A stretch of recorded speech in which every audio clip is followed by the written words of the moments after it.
Ambition by Sir John Lubbock.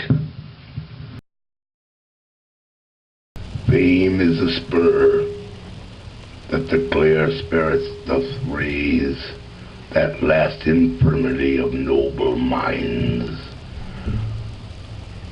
to scorn delights and live laborious days. If fame be the last infirmity of noble minds, ambition is often the first, though when properly directed, it may be no feeble aid to virtue.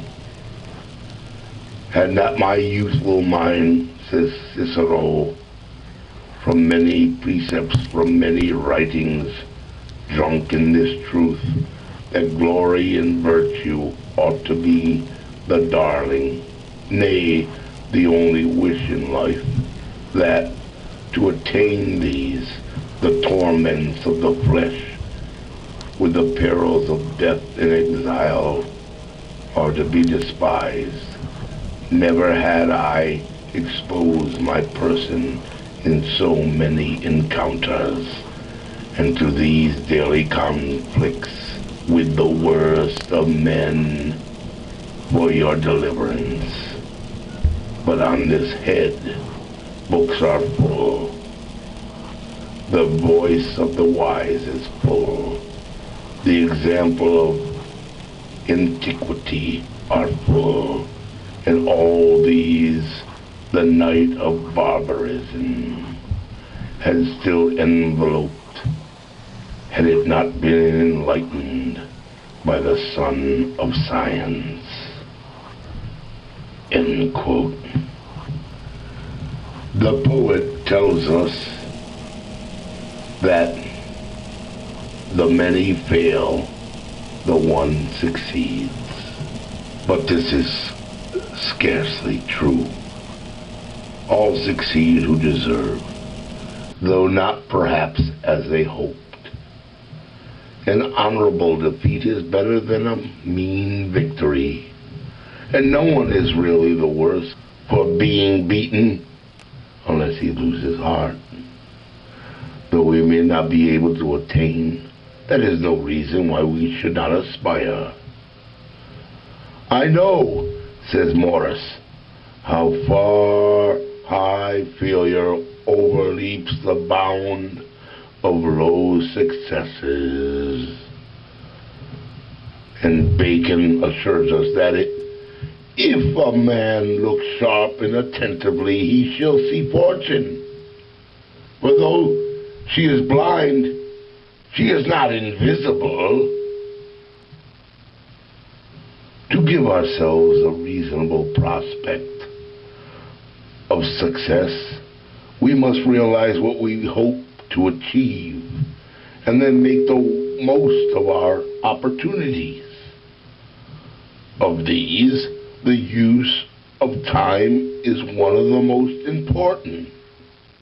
What have we to do with time, asked Oliver Wendell Holmes, but to fill it up with labor?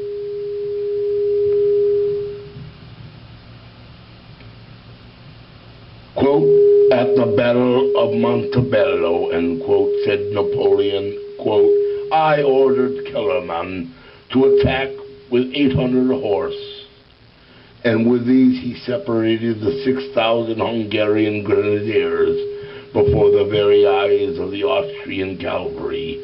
This cavalry was half a league off and required a quarter of an hour to arrive on the field of action. And I have observed that it is always these quarters of an hour that decide the fate of a battle, end quote, including, we may add, the battle of life.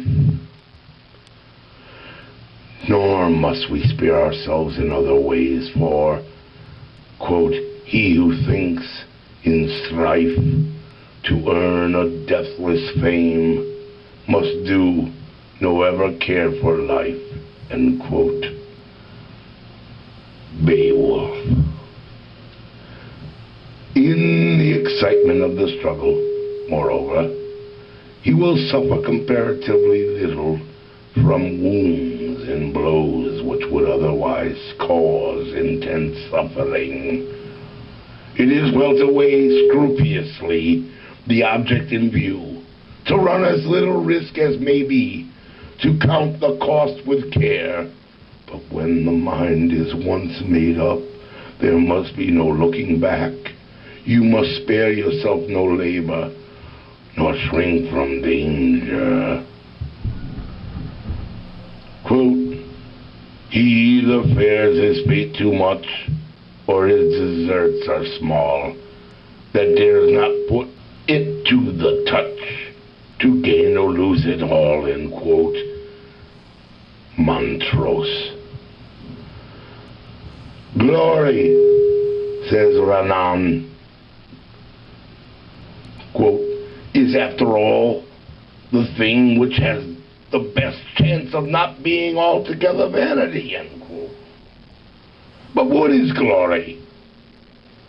Marcus Aurelius observes that, quote, a spider is proud when it has caught a fly, a man when he has caught a hare, another when he has taken a little fish in a net, another when he has taken wild boars, another when he has taken bears, and another when he has taken Sarnatians, end quote.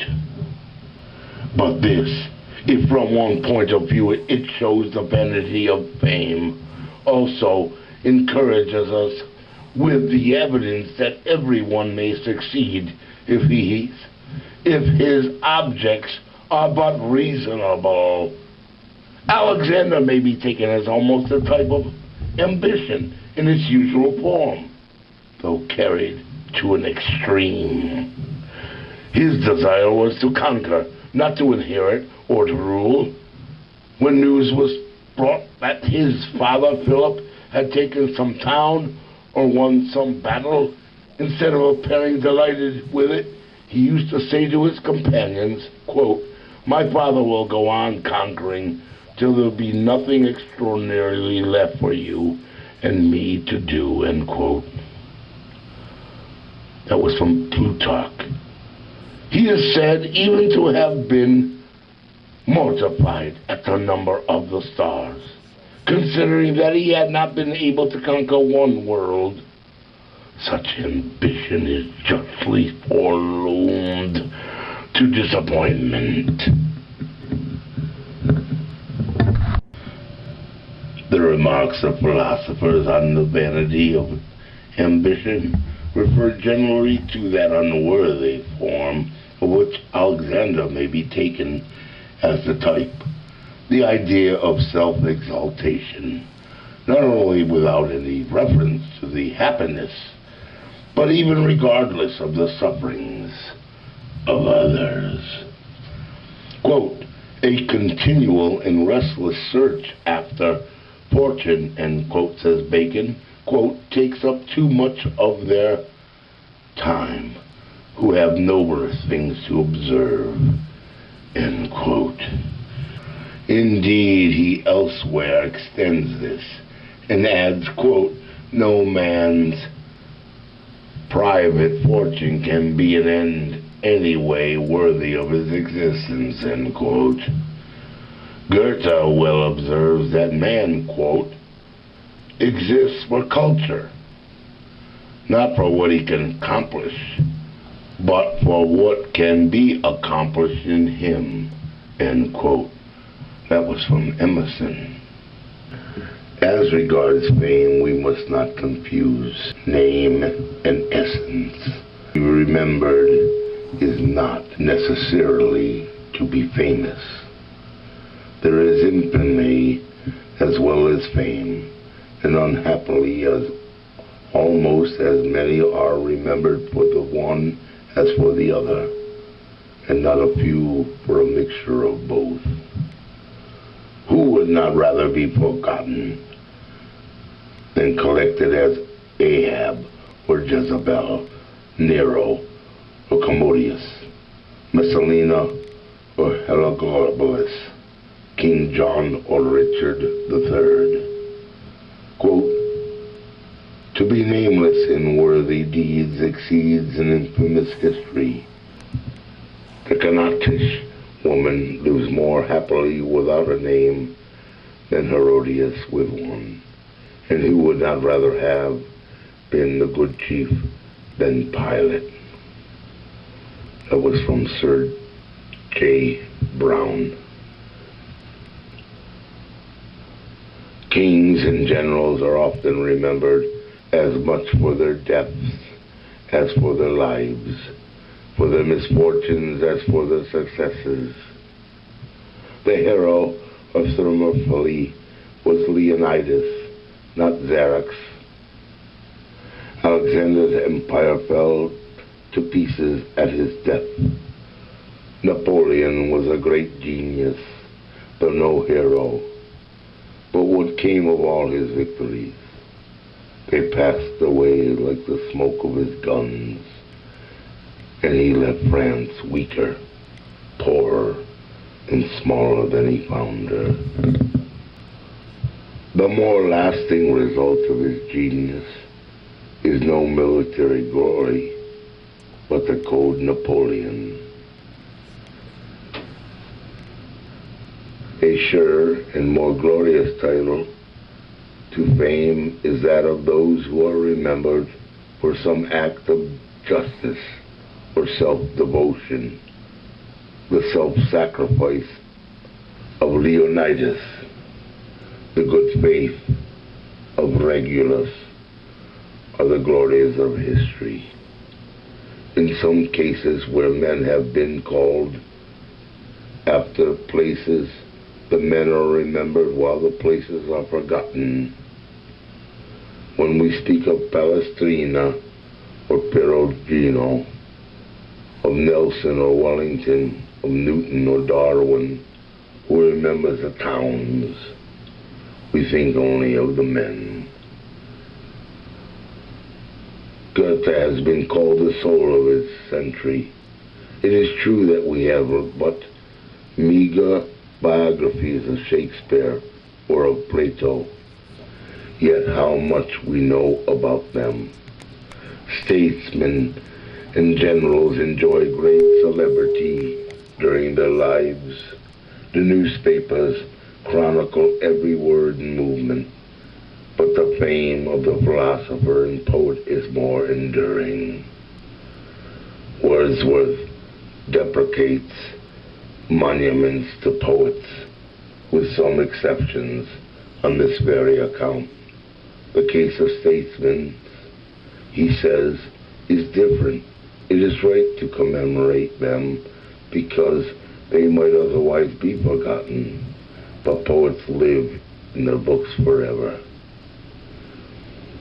The real conquerors of the world, indeed, are not the generals but the thinkers, not Genghis Khan and Akbar, Ramses or Alexander, but Confucius and Buddha, Aristotle, Plato, and Christ. The rulers and kings who reigned over our ancestors have for the most part long since sunk into oblivion. They are forgotten for want of some sacred bard to give them life, or are remembered, like Suddhodana and Pilate, from their association with the higher spirits. Such men's lives cannot be compressed into any biography. They live not merely in their own generation, but for all time. When we speak of the Elizabethan period, we think of Shakespeare and Bacon, Raleigh and Spencer. The ministers and secretaries of state, with one or two exceptions, we scarcely remember, and Bacon himself is recollected less as the judge than as the philosopher. Moreover, to what do generals and statesmen owe their fame? They were celebrated for the deeds, but to the poet and the historian, they owe their fame. And to the poet and historian, we owe their glorious memories and the example of their virtues. There were many brave men before Agamemnon, but their memory has perished because they were celebrated by no divine bard. Montrosk happily combined the two when in, quote, my dear and only love, end quote, he promises, quote, I'll make thee glorious by my pen and famous by my sword, end quote. It is remarkable and encouraging how many of the greatest men have risen from the lowest rank and triumphed over obstacles which might well have seemed insurmountable. Nay, even obscurity itself may be a source of honor. The very doubts as to Homer's birthplace have contributed to this glory. 7 cities, as we all know, laying claim to the great poet: Smyrna, Clus, Colophon, Salamis, Rhodes, Argos, Athena. To take men of science only, Ray was the son of a blacksmith, Watt of a shipwright, Franklin of a tallow chandler, Dalton of a handloom weaver, Waldorfer of a glazier, Laplace of a farmer, Lilius of a poor curate, Faraday of a blacksmith, Lambrock of a banker's clerk. Davy was an apothecary's assistant. Galileo, Kepler, Sprengel, Cuvier, and Sir W. Herschel were all children of very poor parents. It is, on the other hand, sad to think how many of our greatest benefactors are unknown even by name. Who discovered the art of procuring fire? Prometheus is merely the personification of forethought. Who invented letters? Cadmus is a mere name. These inventions indeed are lost in the mists of antiquity, but even as regards recent progress, the steps are often so gradual and so numerous that few inventions can be attributed entirely or even mainly to any one person.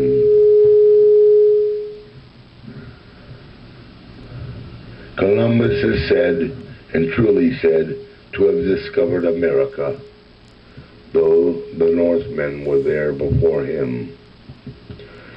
We English men have every reason to be proud of our fellow countrymen. To take philosophers and men of science only, Bacon and Hobbes, Locke and Berkeley, Hume and Hamilton, will always be associated with the progress of human thought. Newton with gravitation, Adam Smith with political economy, Young with the undulatory theory of light, Herschel with the discovery of Uranus and the study of star depths, Lord Worcester, Trevithick, and Watt with the steam engine, Wheatstone with the electric telegraph, Jenner with the banishment of smallpox, Simpson with the practical application of anesthetics, and Darwin with the creation of modern natural history. These men, and such as these, have made our history and molded our opinions, and though during life they may have occupied comparatively as insignificant space in the eyes of their countrymen, they became at length an irresistible power and have now justly grown to a glorious memory. And that, my dear fellows, was Sir Lubbock on ambition, And this is Broken Star wishing you a good night. Thank you. Have a good night.